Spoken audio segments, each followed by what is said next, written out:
umpisahan na muna natin ito, no? Umpisahan natin kay Chavit Singson. Ay bakit ho? Naku, si Chavit, eto may ini-expect na naman. Araw-araw na itong si Chavit. Ang dami, rally na naman ba ito? Ang dami na naman pumunta. Parali ba to ni Chavit?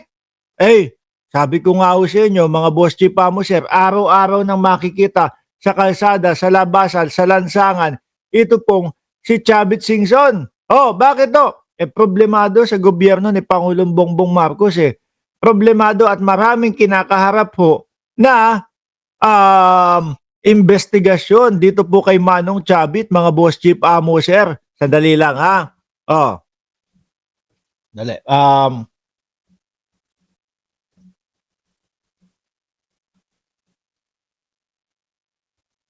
Ayan. Ayan, Jordan G, meron akong message sa iyo. Ayan, di ba? Problemado yan si Manong Chavit, mga boss chief sir. Ngayon, kung bakit lagi natin, mga kababayan, nakikita ngayon si Chavit, kasi humihingi ng saklolo sa taong bayan yan Kailangan ng saklolo ng taong bayan. Kasi kapag hindi napababa si Pangulong Bongbong Marcos sa pagiging presidente niya, naku po, mukhang si Boss Chavit matutuluyan. Mukhang si Boss Chavit matutuluyan, mga bossing. Ha? O, pakinggan natin ha. Kasi po, dumalo si Boss Chavit sa isang, tingin ko, basketball ito Daming pumunta, no? Kung aakalain mo, kung sa umpisa pa lang, grabe, daming pumunta doon sa sa pagsasalita ni Chavit Singson. Ayan yung pala, merong basketball na paliga. Siyempre alam niyo naman, mga kababayan, sa Pilipinas po, number 1 na sport mga boss chief sir. Walang iba kundi basketball. At dinudumog po talaga yan sa Pilipinas. Diba? Sa ibang bansa kasi more on football Sa ibang bansa po, yung mga pangunahing mga sports nila, football. Siguro naka si Chavit, nakatunog. Uy, may pa-basketball dun at ang daming tao. Magsalita ka dun. No? Baka mahimok mo yung mga manonood ng basketball na pababain si Bongbong Marcos, patalsikin si Bongbong Marcos. Pakinggan na ho natin si Boss Chavit, mga boss ha.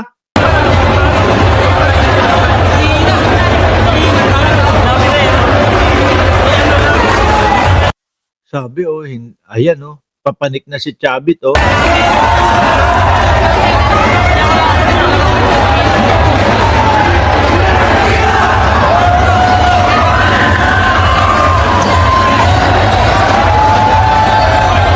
Sigawan pa din yung tao, nakatutok pa din po sa basketball, knowing na nandiyan na sa harapan nila si Chavit Singson at magsasalita na at magpapaliwanag na mga kababayan, pero sigawan pa din, hindi pinapansin. Kung nakita nyo yung nasa likod ni Boss Chavit, mga boss chief sir, tinaas na kamay. Hinto na! Tahimik na! Di ba Lisa Ruiz at Dayan Asuncion, magsitahimik na kayo, nandito na si Chavit Singson. Kaso hindi pinapansin Hawak na yung mic. Maingay pa din yung tao. Walang pakialam sa kanya.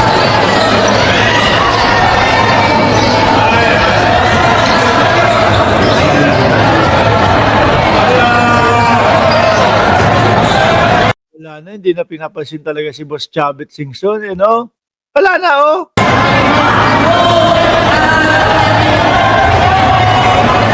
Yan, nakiusap na yung mayora na tumahimik na yung mga tao doon sa audience, Kasi magsasalita nga naman si Chavit Singson. Alam niyo po, mga kababayan, kahit po ilang beses magpatawag sila ng parali para po pababain, patalsikin si Pangulong Bongbong Marcos, mukhang napakalabo at napakahirap na po, mga bossing, na mapatalsik yang si Pangulong Bongbong Marcos. Hindi clear yung sound. Galit ba sa kanya yung crowd or ang mga tao? Wala No, nakapokus pa din doon sa basketball, doon sa laro.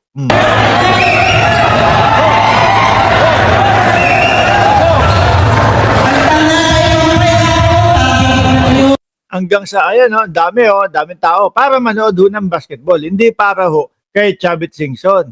Kailangan pang makiusap, no? Kailangan pang makiusap yung mayora nila na tumahimik at pansinin yung sasabihin ni Chavit Singson. Eh siguro iniisip ng mga tao doon, nako po, papababain na naman yan si Pangulong Bongbong Marcos. Palibhasa kasi may mga kinakaharap na kaso doon mismo sa mga kababayan nila. Kaya ang hingi ng tulong ni Chavit doon sa mamamayang Pilipino. Kasi totoo lang mga kababayan, pag hindi nila napababa si Pangulong Bongbong Marcos, lahat po no ng mga yan tingin ko sila yung magiging buena mano doon sa kulungan. Doon sa kakapagawa pa lang po ng gobyerno ng Pilipinas na kulay berde. Yung sahig kulay berde para talagang tinapat doon sa mga malaberde na mga senador, congressman at sabit sa flood control. Sabi ni kumpare ko si Just Vincent, ikulong na yan, mga kurakot. Di ba yan yung isinigaw kay Chavit Singson doon mismo sa EDSA? Oh. Di ba? Yan yung isinigaw kay Chavit Singson doon sa EDSA. Kurakot.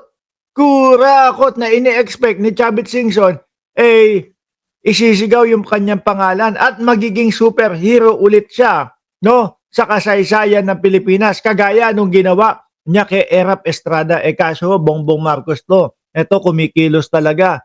Ito talagang hindi natatakot.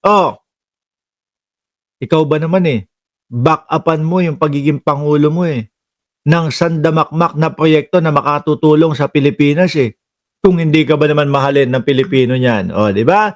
Kaya kahit ano pong paninira nila, kahit anong pagpapabagsak nila at kahit ano pang mga rally, yung gawin nila mga boss chief sir, nako po, walang mangyayari mga kababayan. Hindi tingin ko uubra yung pagpapabagsak nila kay Pangulong Bongbong Marcos. Alisin ko na, Chavit, bahala ka sa buhay mo.